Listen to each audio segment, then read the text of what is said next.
The future of this world is African. Allow me to say this once again a little louder for those of you in the back. The future is African. Africa must exercise sovereignty over its natural resources to raise the necessary funds to ensure the well-being of its citizens. The days of parceling out vast concession areas to foreign interests for exploitation must come to an end. We'll continue to welcome foreign investment, but we must negotiate better for a bigger share of the natural resources that belong to us. Then the slave trade must be recognized as the greatest crime against humanity. As the African champion on reparations, Ghana intends to introduce a motion in this August body to that effect. More than 12.5 million Africans were forcibly taken against their will and transported to create wealth for the powerful Western nations. We must demand reparations for the enslavement of our people and the colonization of our land that resulted in the theft of our natural resources, as well as the looting of artifacts and other items of cultural heritage that have yet to be returned in total. We recognize the value of our land and the value of our lives, as did our colonizers, as well as the governments that happily paid reparations to former slave owners as compensation for the loss of their property, in quotes, and that property for which they received compensation was paid referred to enslaved people who had been freed. For nearly 2 years and for the fear of reprisals, we here in this General Assembly have been playing hide and seek with language to find the right words to help us avoid or excuse what we all know is taking place in Gaza. But here's the thing, it doesn't matter what you call it. If it looks like a duck, it swims like a duck, and quacks like a duck, well, then it must be a duck. The crimes in Gaza must stop. Thank you, Madam President, Mr. Secretary General, Excellencies, ladies and gentlemen. At this 80th session of the United Nations General Assembly, I'd like to speak about Africa's role in the future of this organization.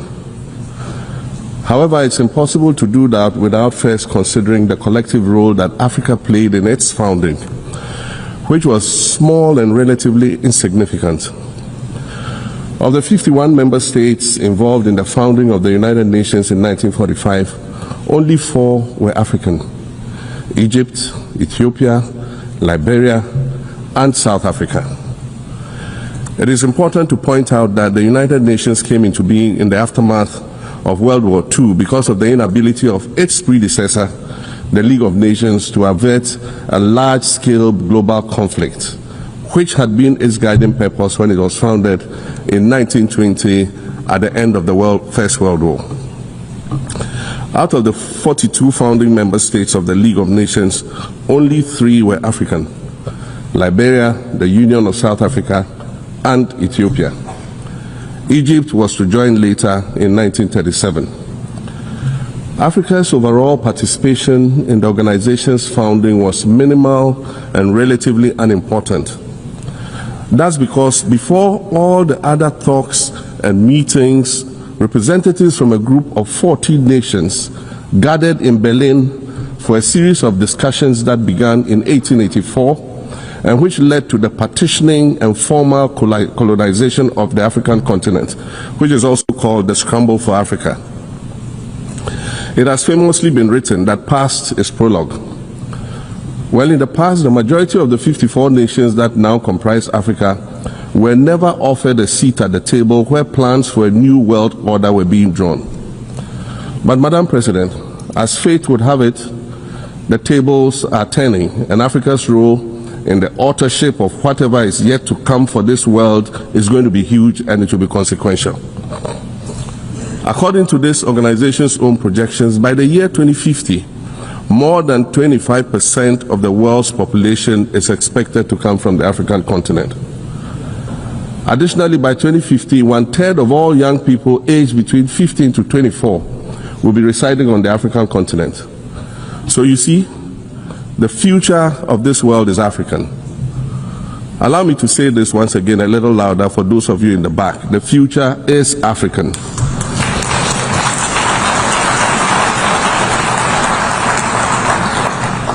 Already today, Africa is a catalyst for human potential and development, as well as for economic reform and ecological stability. Africa is a catalyst for systemic change. If this reality, which is fact-based and straightforward, seems provocative or unsettling, perhaps it's because you are viewing it through the lens of centuries of filters, colonialism and imperialism, and the resulting implicit bias. Maybe you are unaware of the resilience of African nations or their remarkable ability to make a strong comeback just when you think it's safe to count them out. That is what is happening right now in my own country, Ghana. Our constitution limits leaders to 2 4-year terms. In January, I was sworn in for a second term, which, let me point out, was non-consecutive with my first term. Our currency, the Ghana cedi, was rapidly depreciating, faced with rising inflation, a huge debt burden, and low morale amongst our citizens. My new administration settled down quickly and embarked on an ambitious program of comprehensive transformation designed to restructure Ghana's economic foundation and enhance our competitive standing globally. We refer to this process of recalibration as our reset agenda. In just 8 months, we have achieved significant reduction in inflation from 23.8% in December 2024 to 11.5% in August 2025. Restoring price stability for our citizens.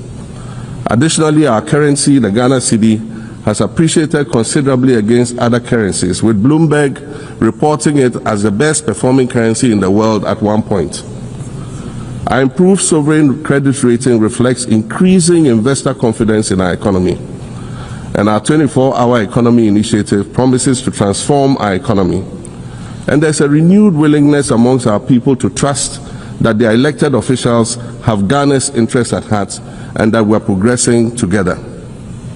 Madam President, I believe that in honor of this milestone celebration, the United Nations should also embark on a process of serious recalibration and establish its own reset agenda.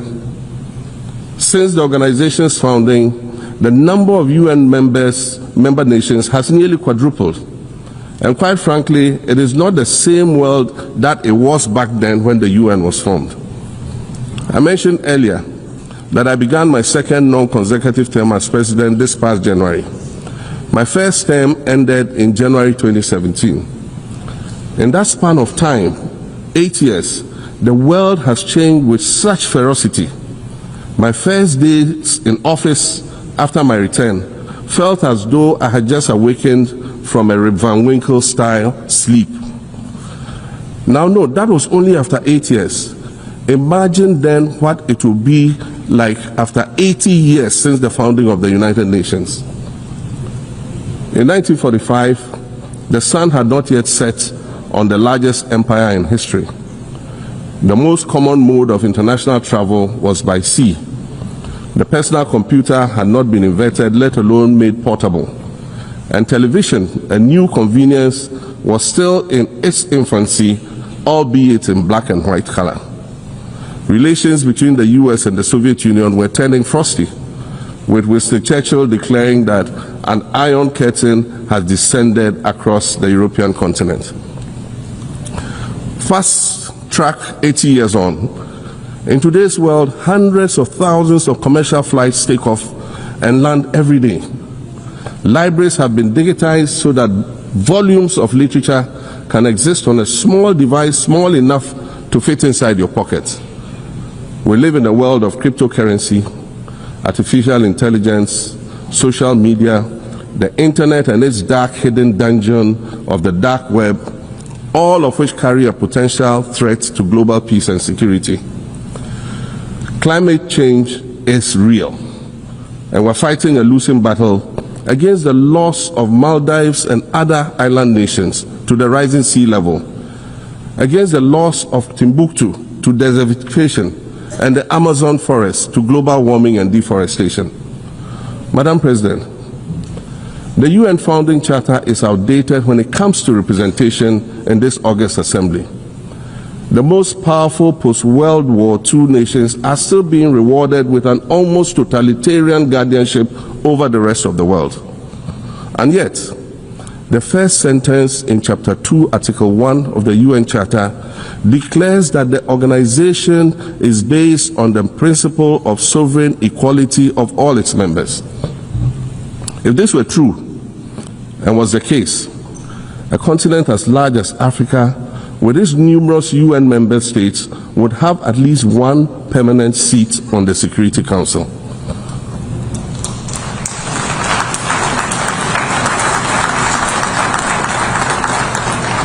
Furthermore, we believe that veto power should not be restricted to only 5 nations, nor should it be absolute.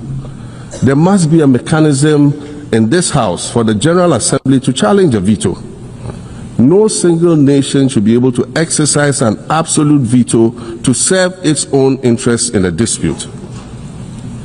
In 1995, during the 50th anniversary of the United Nations, Nelson Mandela stood in this very spot.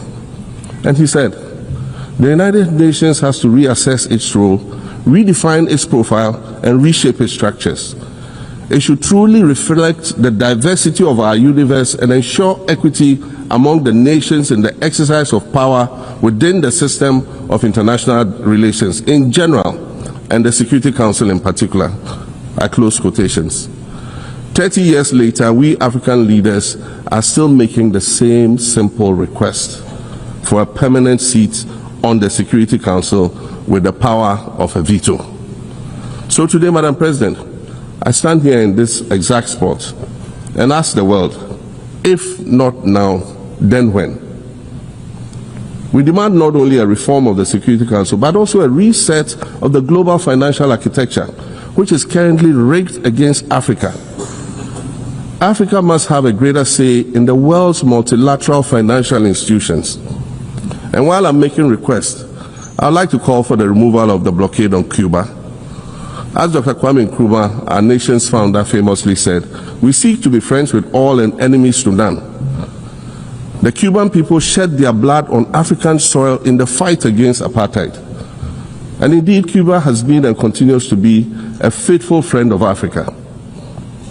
You see, the very fact that I can stand here and ask these things and say these things, and the fact that all nations can ostensibly gather here to address critical global issues, air our grievances, and express our concerns, that is what makes the survival of this organization so important.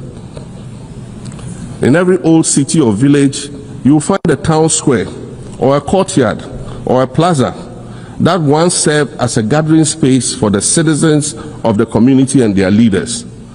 Meetings and celebrations were held there, as were trials and elections. And these were spaces that brought people together and held them together as a community. Sadly, time and technology have eroded these spaces. Madam President, in many ways, the United Nations is the proverbial town square of our modern global village. And it has never been more critical for us to protect this one space that brings and holds the world nations together as a community. The internet, social media platforms, and artificial intelligence offer us the illusion of connectivity, when in fact what they do is reinforce isolation by using algorithms that ensure that we do not receive new ideas and perspectives, but rather more of the same content. We are served alternative facts and manipulated images, making it easy to disseminate disinformation and sow seeds of division amongst communities. Madam President, these are dangerous times. Our world is currently experiencing a rise in nationalism and economic instability. There's a general breakdown of multilateralism. Various acts of aggression have been committed against the sovereignty of others, and nations are attempting to circumvent the very safeguards that were put in place to prevent large-scale global conflict. These conditions are all too similar to the ones that led to the League of Nations' failure in fulfilling its mandate. The denial of visas to President Abbas and the Palestinian delegation sets a bad precedent and should be deeply worrying to all member nations of the United Nations. Ghana recognized the state of Palestine in 1988 and supported a two-state solution to the conflict since then. And I say, contrary to the claims of some, a two-state solution would not be a reward for Hamas. It would rather be a reprieve for the hundreds of thousands of innocent women and children and people who are facing collective punishment and forced starvation for no reason other than the fact that they are Palestinian. For nearly 2 years and for the fear of reprisals, we here in this General Assembly have been playing hide and seek with language to find the right words to help us avoid or excuse what we all know is taking place in Gaza. But here's the thing, it doesn't matter what you call it. If it looks like a duck, it swims like a duck, and quacks like a duck, well, then it must be a duck. The crimes in Gaza must stop.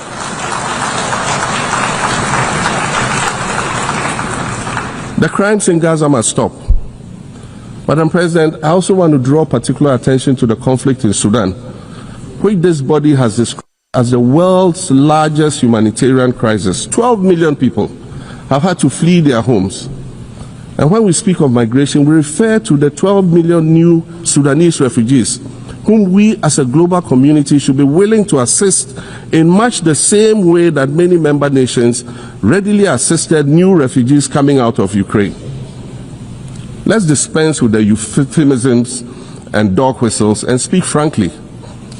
It is not a mystery that when leaders of Western nations complain of their migration problems, they are often referring to immigrants from the global south. But many of those immigrants are climate refugees. And interestingly, the global north emits 75% more greenhouse gases than the global south.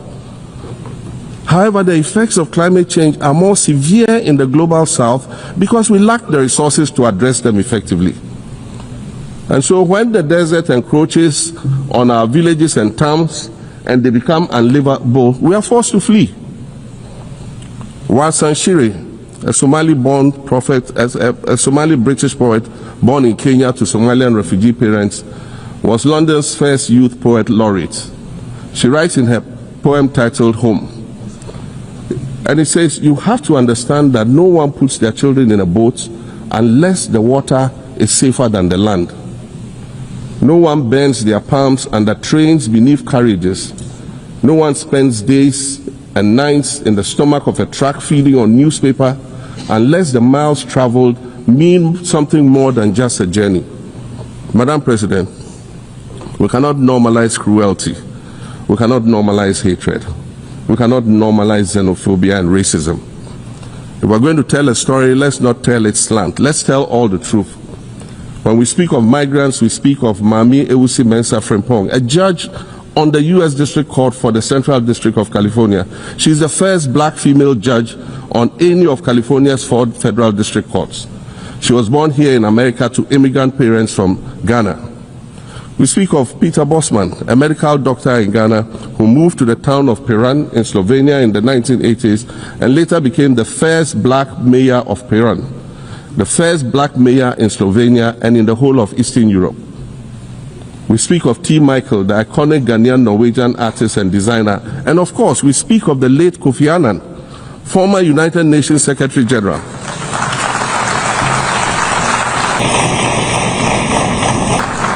Former United Nations Secretary General and Nobel Peace Prize recipient, who was born in Ghana but spent his adulthood in various places in America and Europe.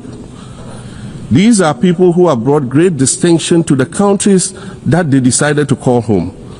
Just as the migrants and the children of migrants before them did, I dare say these are not invaders.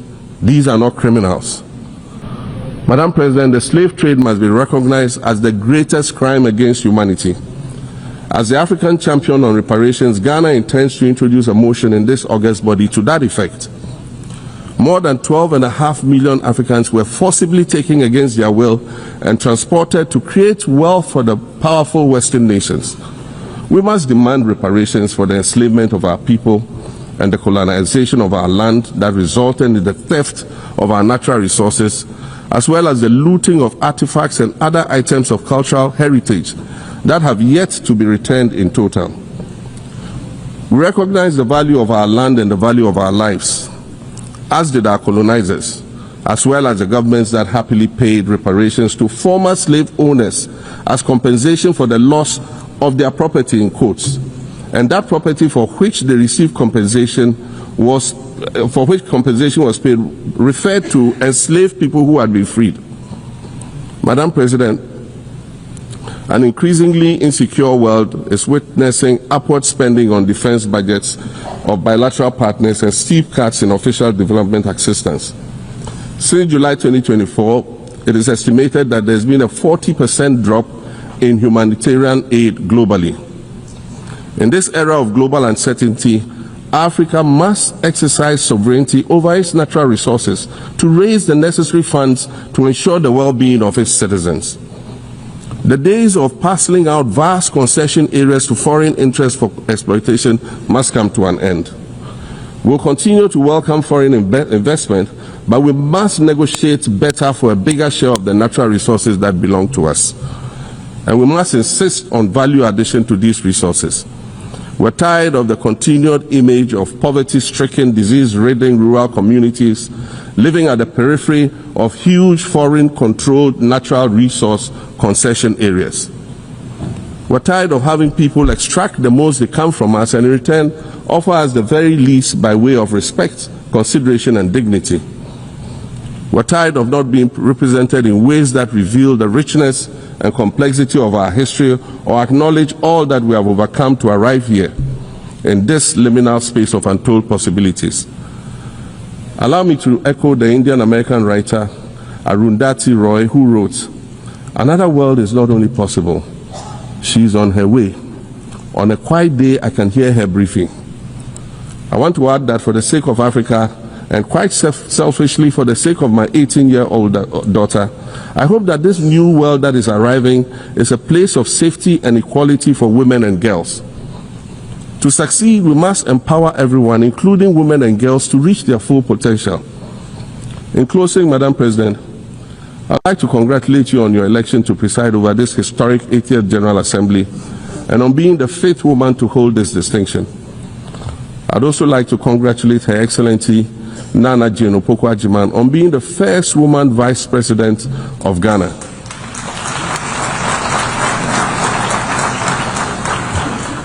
Now every Ghanaian girl knows the heights to which she can ascend.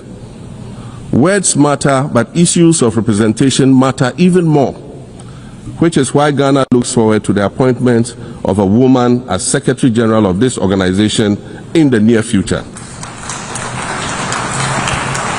Madam President, Your Excellencies, I thank you for your kind attention.